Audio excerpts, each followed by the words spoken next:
Well, last hour we introduced you to the Howdy Shell family. They had no idea that they were spending their last Christmas with their son Kevin 2 years ago. He just said Kevin died. I just screamed and couldn't believe it. When they said he died of ketoacidosis, and I said, what? He said, I have no explanation for that other than he was non-compliant, that he wasn't taking his medication. His mother contends Kevin, who is a diabetic, was faithful about taking his insulin, and it turns out Kevin tried to get more when he ran out, but he was denied the medication. In the meantime, he thought he was just getting the flu. What was really happening?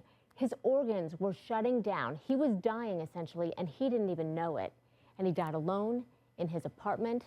That's when the Howdy Shells knew that they couldn't let any family go through what they were going through. Kevin did not want to die. Kevin took care of himself. Kevin Howdy Shell, a son, a brother, a diabetic, died because he ran out of insulin and in the midst of the holiday season couldn't get through to his doctor to fill his prescription one more time. And it's not just insulin. It affects other people with other diseases also.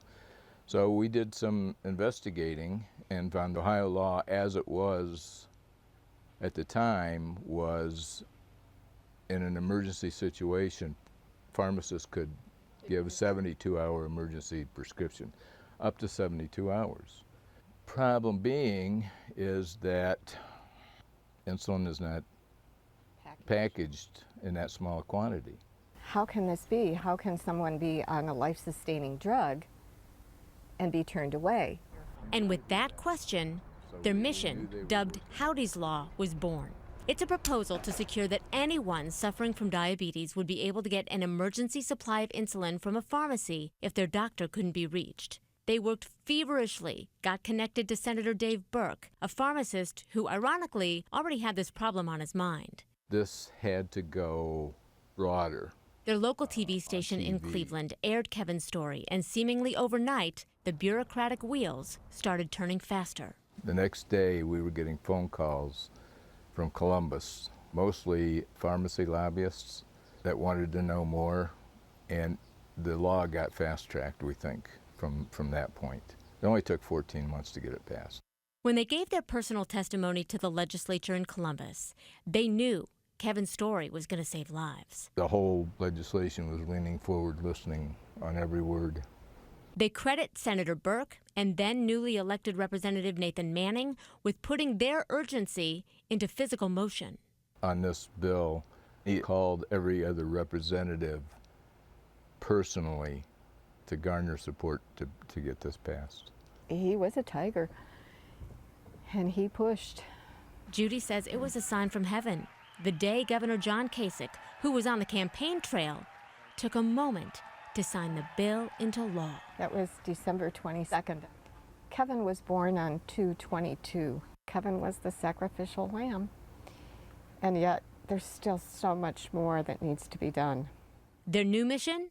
To make sure a diabetes test is included in every child's well visit to the doctor. It's a simple blood test, just a prick on the finger, that could keep your child healthy and alive.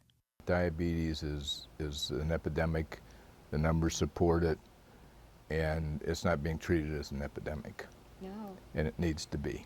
This is what they hope will be Kevin's legacy, and they hope somehow he's proud of what they're doing. What do you think he would say to you now? Keep making memories, keep living my life, and that he's always with me, and he'll be my guardian angel until it's time to meet again. Howdy's Law is prompting other states to look at the issue and take action there. Florida passed their version of Howdy's Law last spring. Pennsylvania just submitted Senate Bill 1409, and at least a half dozen other states are looking to enact similar legislation. For more information, you can go to the family's Facebook page in memory of Kevin Howdy Shell.